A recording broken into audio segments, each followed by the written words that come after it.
Welcome to Sravani's media. Metro rail project ప్రజలకు సుఖమైన ప్రయాణం అందించేందుకు నిర్మించారు.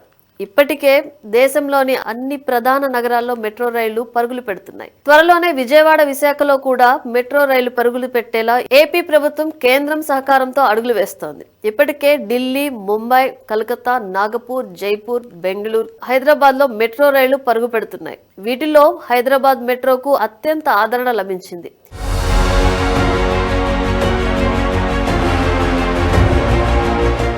ఇప్పటికే 3 ప్రధాన మార్గాల్లో హైదరాబాద్ మెట్రో రైలు పరుగులు పెడుతోంది. బ్లూ లైన్ మెట్రో రాయదుర్గం నుంచి పీపుల్స్ గార్డెన్ వరకు, రెడ్ లైన్ మియాపూర్ నుంచి ఎల్బీ నగర్ వరకు, గ్రీన్ లైన్ ఎంజీ బస్టాండ్ నుంచి ఫలక్నామా వరకు నడుస్తోంది. త్వరలో రెడ్ లైన్ ను BHEL వైపు హయత్ నగర్ వరకు పొడిగించేందుకు ప్లాన్ చేస్తున్నారు.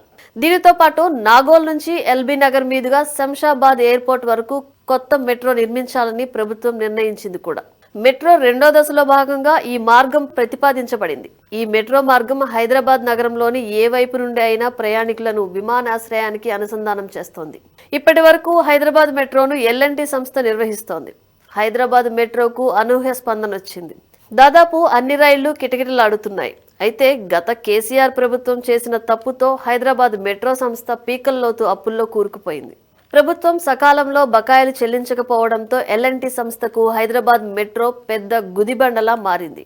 దీనితో పాటు ఫేజ్ 4 మా వల్ల కాదని చేతులెత్తేశారు.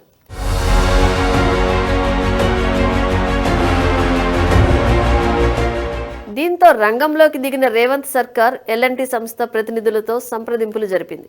హైదరాబాద్ మెట్రో రైలును ప్రభుత్వమే నడిపేందుకు అంగీకరించింది. దీంతో L&T కంపెనీ హైదరాబాద్ మెట్రో నుంచి బయటపడింది.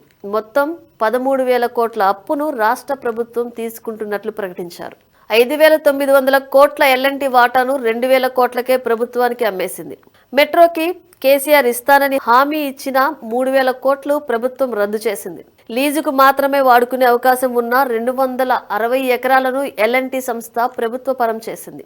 ఆ భూములను 30 ఏళ్లు ఆగకుండా ఇప్పుడే ప్రభుత్వం అమ్ముకోవచ్చు. అంటే సుమారు 26,000 కోట్లు ప్రభుత్వ ఖజానాకు జమ అవుతాయి.